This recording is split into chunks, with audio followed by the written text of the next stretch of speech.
Kemudian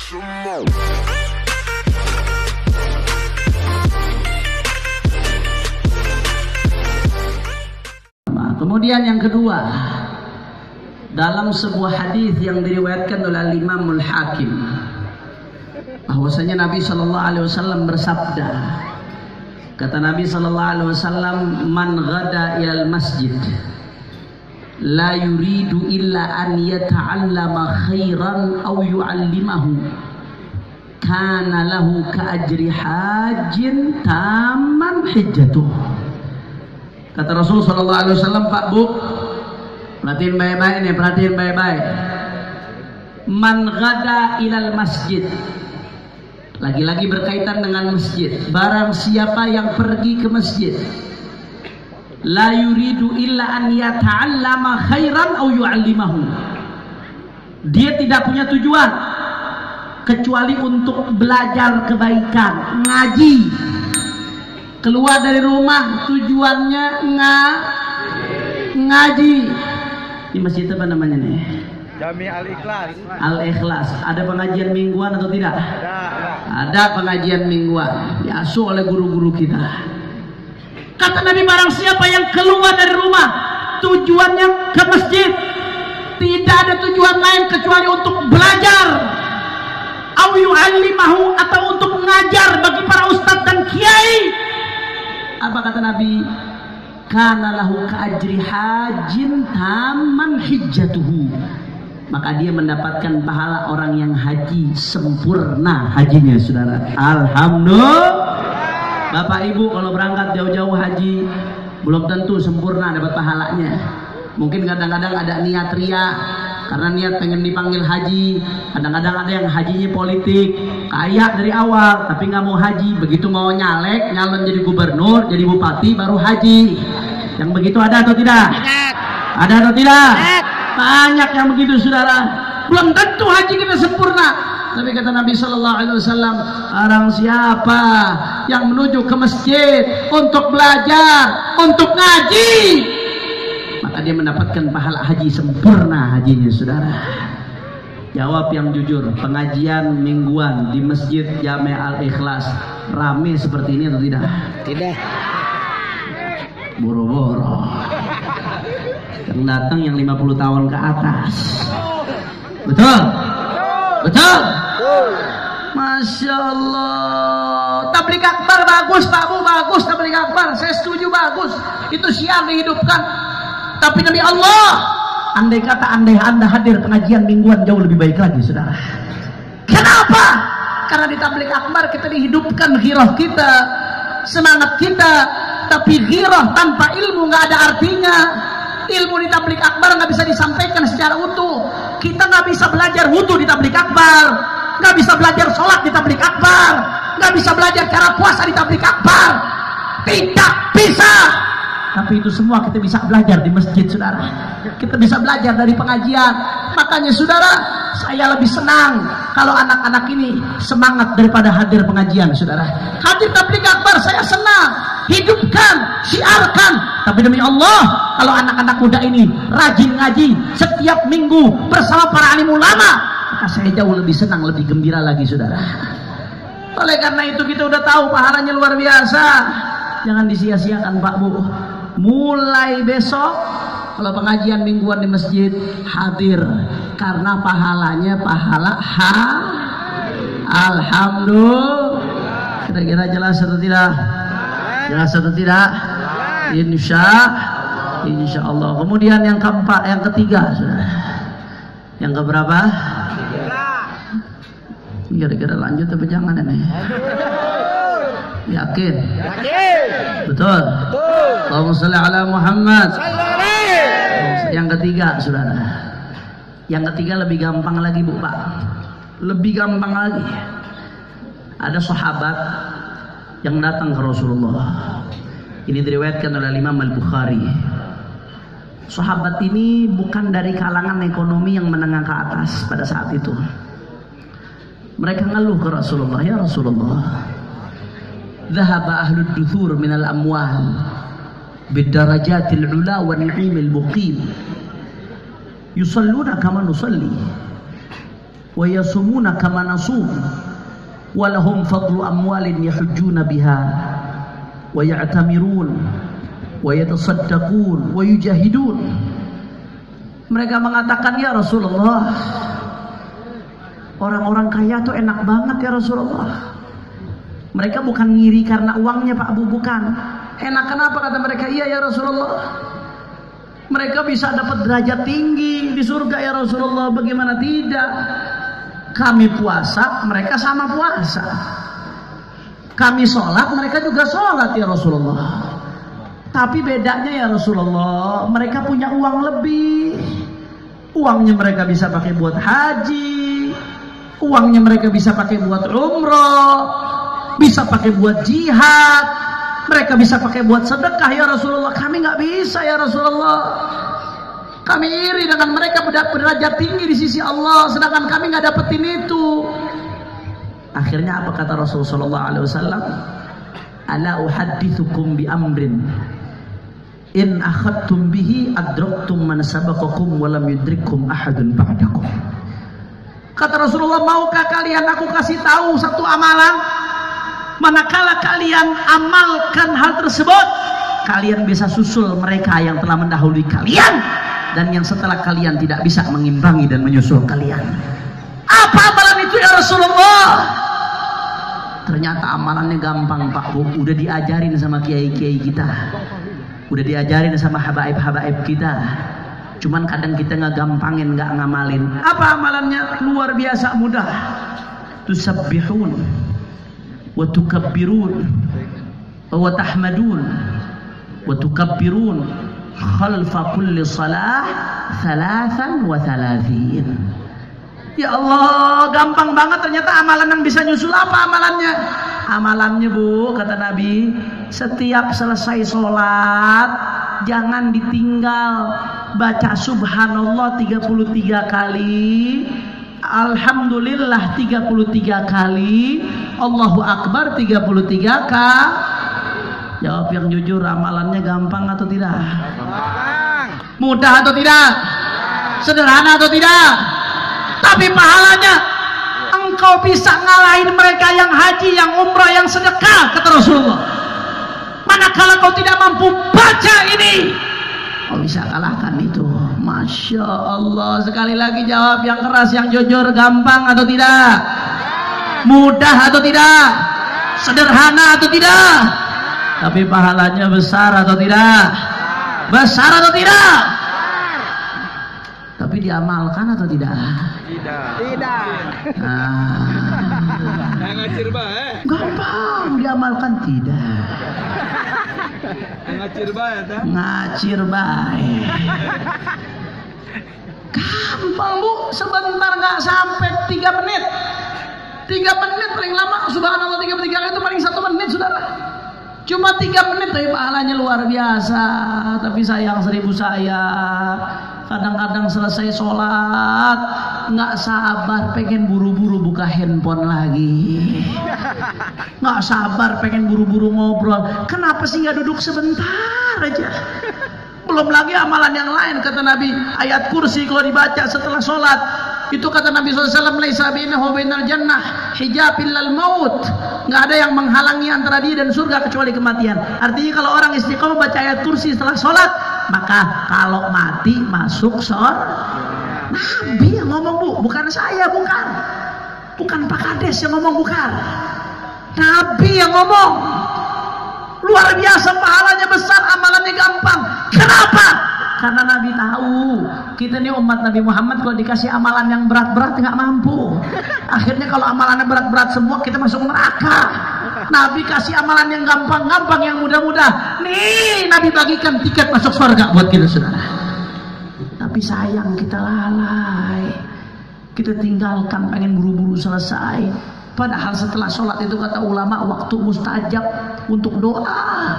Ibu doa apa kalau selesai sholat digabul sama Allah, hajat-hajat itu dimudahin semua sama Allah Subhanahu wa ta'ala. Makanya oleh karena itu saudara, hari ini kita udah tahu ini amalan mudah tapi pahalanya luar biasa. Karenanya saya minta mulai detik ini amalkan. Kalau selesai sholat amalkan Baca subhanallah berapa kali, Bu? 30. Alhamdulillah berapa kali? 33. Allahu Akbar berapa kali? 33. 33 kali. Gampang, sederhana. Amalkan, insya Allah hidup kita lebih diberkahi oleh Allah Subhanahu.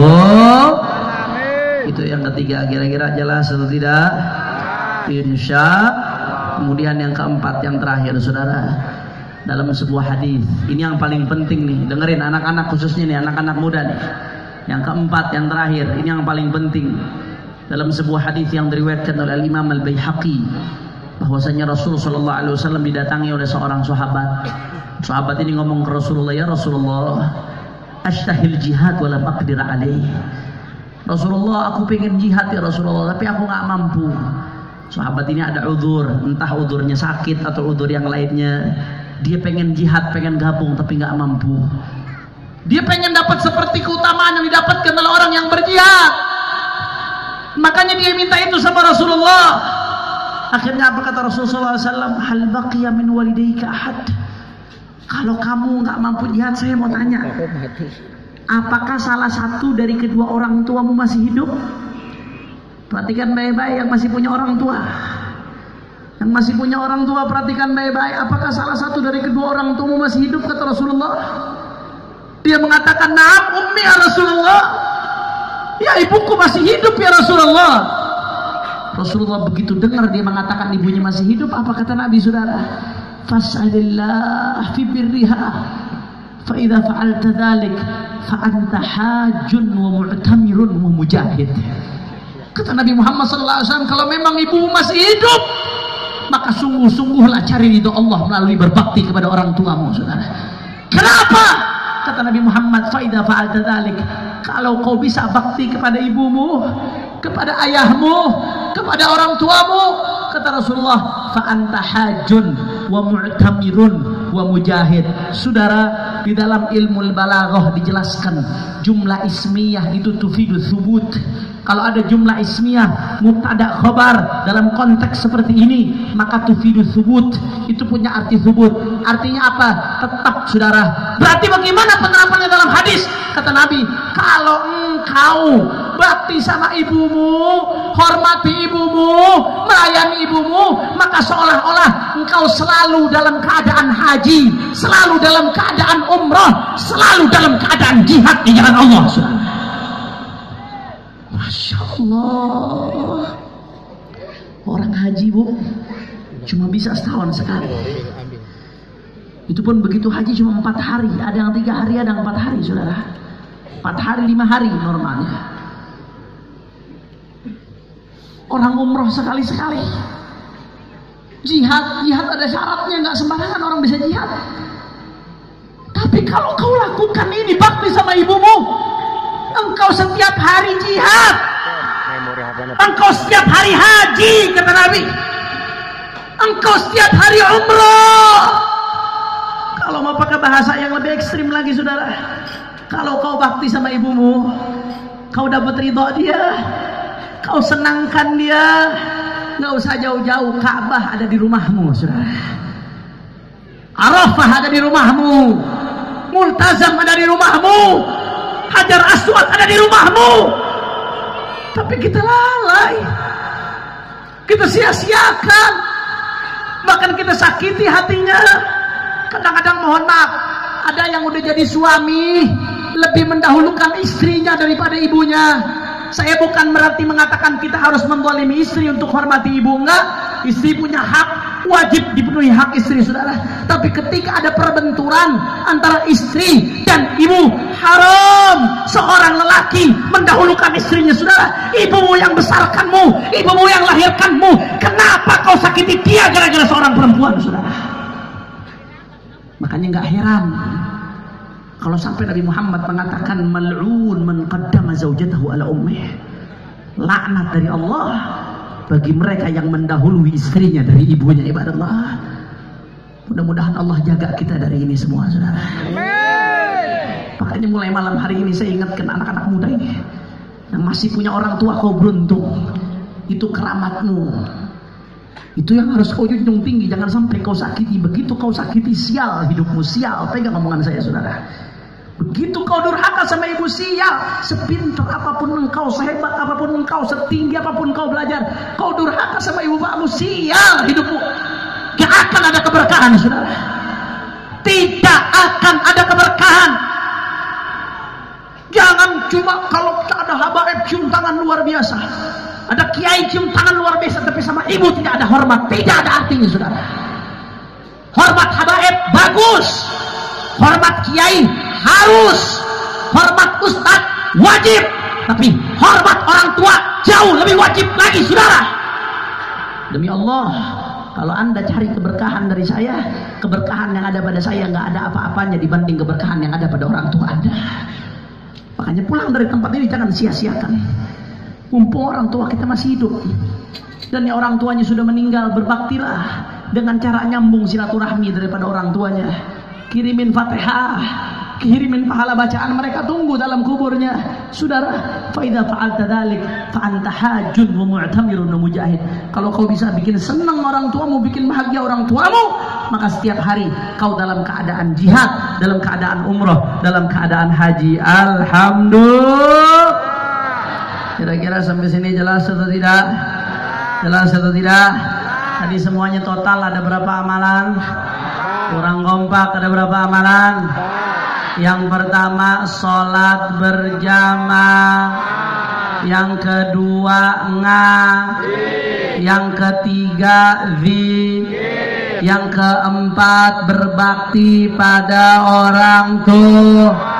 4 amalan ini kita amalkan, siap-siap anda panen pahala di akhirat, ibadah Allah. Tapi sekali lagi saya tekankan, bukan berarti ini bisa menggantikan haji ya. Saya nggak bilang ini bisa menggantikan haji. Haji tetap rukun Islam, kewajibannya tidak akan pernah dihapus sampai yaumil qiyamah. Selama kita mampu, wajib untuk berhaji. Haji tetap punya keistimewaan yang tidak dimiliki di ibadah-ibadah lain. Mudah-mudahan kita semua bisa haji, bisa umrah, bisa ziarah Nabi Muhammad. Akan tetapi manakala kita belum bisa haji, nih di depan mata kita ada amalan-amalan tanpa biaya, tanpa harus berangkat, tanpa naik pesawat, tanpa visa, tanpa bayar hotel, tanpa capek-capek jalan jauh, saudara. Manakala kita amalkan, maka setiap hari kita bisa mendapatkan pahala haji, insya Allah. Makanya jawab yang kompak, kira-kira siap untuk sholat berjamaah? Orang keras, siap sholat berjamaah? Siap untuk rame-rame ngaji, siap untuk hidupkan zikir, siap berbakti pada orang tua. Takbir, takbir. Sallu ala nabi. Sallu alaihi. Allahumma salli wa sallim barik. Ini yang ingin saya sampaikan, saudara. Ini jam berapa nih? 9. Udah mau 11:30. Ini kalau di Jakarta jam segini bencong baru keluar, saudara. Kalau orang Tapos, Lebak, kira-kira lanjut atau jangan? Lanjut. Masih semangat? Masih. Yakin? Yakin. Betul. Allahumma sholli ala Muhammad. Allahumma sholli ala Muhammad. Yang terakhir yang ingin saya sampaikan, ada 2 poin lagi, saudara. Yang pertama, kita kemarin baru saja merayakan 17 Agustus, hari kemerdekaan Indonesia. Alhamdulillah.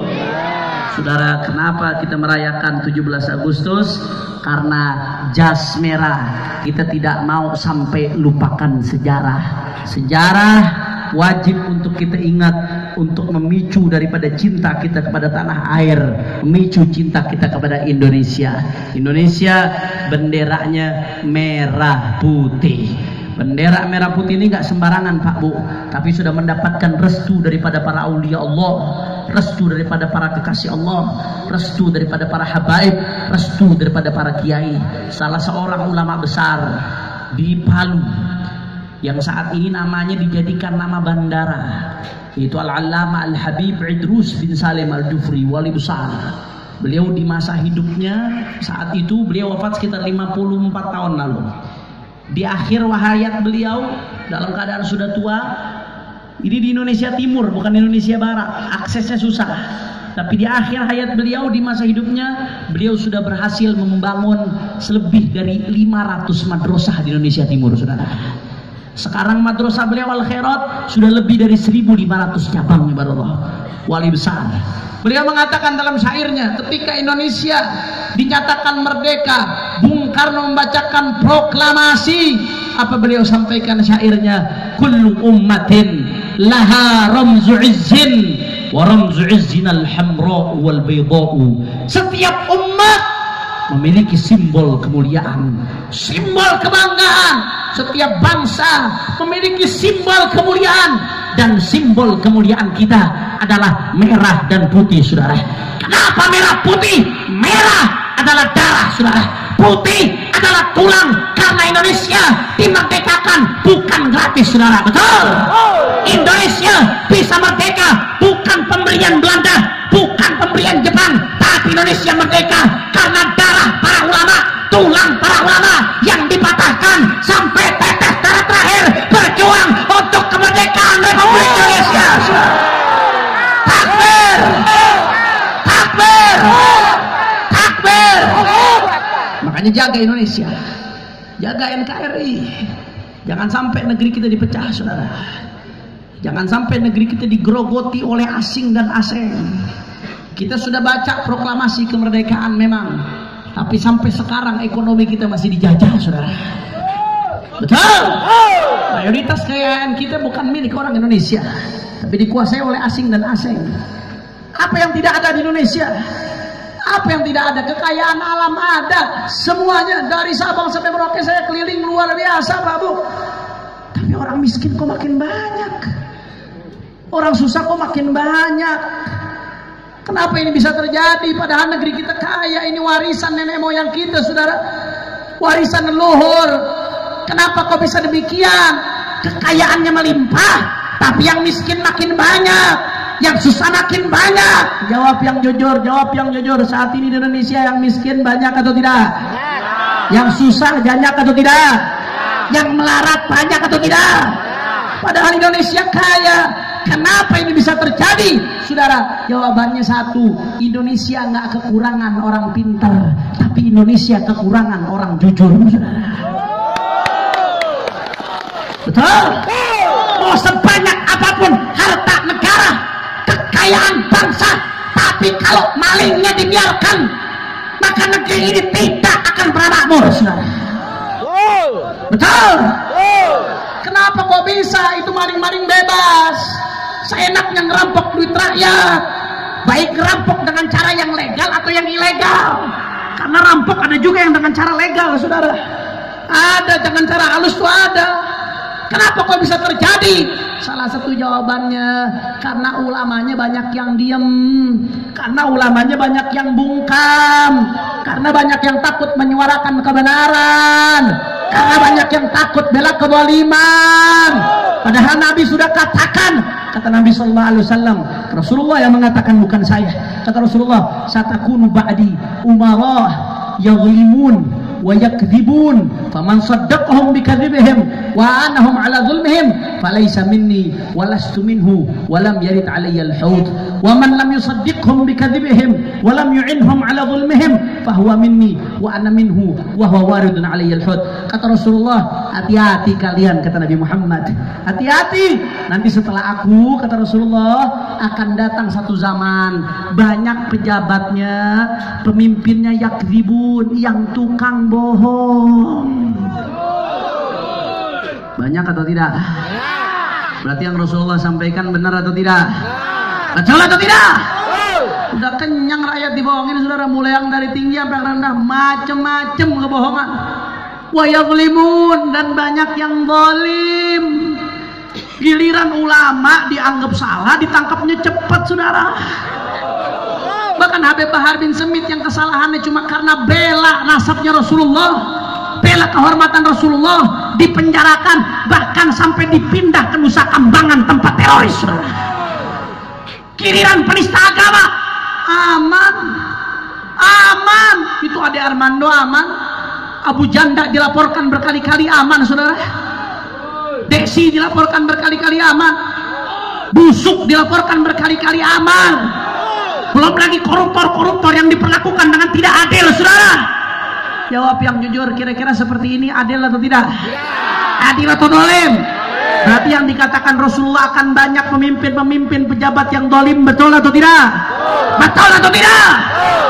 Kata Rasulullah sallallahu alaihi wasallam, manakala itu terjadi, manakala seperti ini terjadi, kata Rasulullah, faman saddaqahum bikadzibihim, barang siapa yang membantu kebohongan mereka, yang membenarkan kebohongan mereka, wa a'anahum ala zulmihim, dan membela kezaliman mereka, kata Rasulullah apa? Falaisa minni walastu minhu, dia bukan bagian dari aku dan aku bukan bagian darinya, dan dia tidak akan aku persilahkan untuk minum di telagaku nanti di yaumil qiyamah. Na'udzubillah min. Ya Allah Pak Abu, kalau nggak diakuin pejabat sabodo teuing. Betul? Nggak diakuin sama orang kaya sabodo teuing. Nggak peduli. Tapi kalau nggak diakuin sama Rasulullah, mau minta tolong sama siapa? Kalau nggak diakuin sama Rasulullah, mau jadi apa? Itu kata Nabi Muhammad.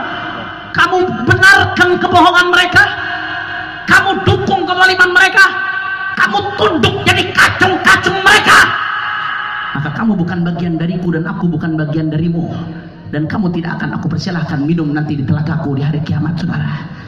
Tapi sebaliknya kata Nabi Muhammad, wa man lam yusaddiqhum bikadzibihim wa lam yu'inhum ala zulmihim fahuwa minni wa ana minhu wa huwa waridun aliyyal haud. Barang siapa yang tidak membenarkan kebohongan mereka dan tidak mendukung kezaliman mereka, apalagi kalau dia suarakan kebenaran, saudara, apalagi kalau dia lawan itu kezaliman, maka apa kata Nabi Muhammad? Fahuwa minni wa ana minhu, maka dia bagian dariku dan aku bagian darinya, wa huwa waridun alayyal haud, dan dia nanti akan minum di telagaku di yaumil qiyamah. Mudah-mudahan kita semua bisa minum di telaganya Rasulullah sallallahu alaihi wasallam. Mudah-mudahan kita semua diakuin sama Rasulullah. Amin ya rabbal, amin ya rabbal. Masya Allah. Makanya saudara, kalau udah dapat pengakuan Rasulullah, apapun tantangannya nggak peduli, saudara. Saya mengatakan demikian bukan berarti ngajarin untuk berontak, nggak. Berontak hukumnya haram. Di dalam Islam bughat itu hukumnya haram, saudara. Akan tetapi bukan berarti kita nggak boleh berontak lantas kita diam terhadap kemunkaran. Berontak memang haram, tapi amar ma'ruf nahi munkar, menyampaikan kebenaran hukumnya wajib, saudara.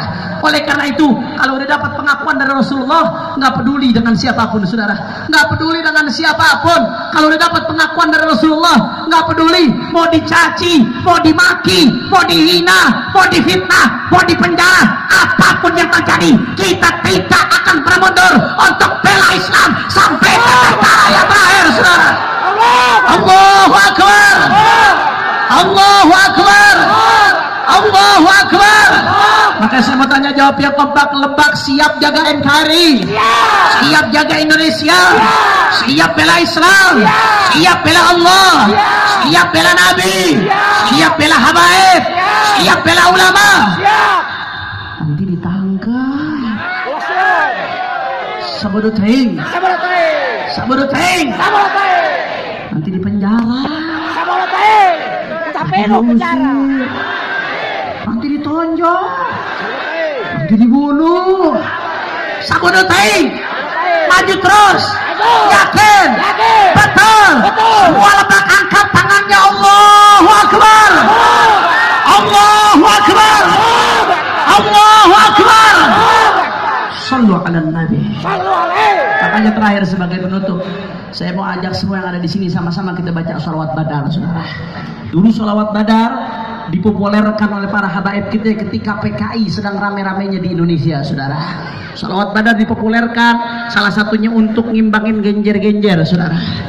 Itu dipopulerkan di mana-mana dengan harapan umat Islam mendapatkan semua tetap duduk kecuali laskar nanti yang akan bertugas. Semua tetap duduk, tidak ada yang berdiri. Sholawat Badar dikumandangkan oleh para habaib, para alim ulama kita, tujuannya untuk membakar semangat umat menjaga NKRI dari rongrongan komunis, saudara. Oleh karena itu, mari saya pengen ajak semua yang ada di sini sama-sama kita baca sholawat Badar dengan niat mudah-mudahan berkat Rasulullah dan Ahlul Badar, yang punya hajat Allah qabul hajatnya, yang sakit Allah angkat penyakitnya, Allah sehatkan badannya, semua yang hadir dilapangkan rezekinya, diberkahi kehidupannya. Dan saya mohon keikhlasan, niatkan dengan sholawat Badar. malam hari ini tepat jam 12 bertepatan dengan ulang tahun yang ke-55 Imam besar Al-Habib Muhammad Rizik bin Husain bin Syihab. Saya mohon keikhlasannya niatkan. Mudah-mudahan berkat salawat Badar Allah menangkan perjuangan beliau. Allah berikan panjang umur, sehat walafiat. Mudah-mudahan bisa segera pulang ke Indonesia dalam keadaan dimenangkan oleh Allah, digabul oleh Allah, dimudahkan oleh Allah, dan mudah-mudahan orang-orang zalimin beliau mendapatkan hidayah insyaallah. Mendapatkan hidayah insyaallah. Kalau nggak dapat hidayah mudah-mudahan dihancurkan oleh Allah. Orang-orang zalim dihancurkan oleh Allah. Amin ya rabbal amin ya rabbal alamin. Nanti sambil kita baca sholat Badar akan ada yang keliling minta donasi untuk saudara-saudara kita yang ada di Lebak yang waktu itu menjadi korban banjir bandang. Alhamdulillah saat ini DPD FPI Banten kami punya program membangun 55 rumah yang dipimpin langsung oleh Imam FPI Banten Abu Kiai Haji Ahmad Qurtubi Jailani.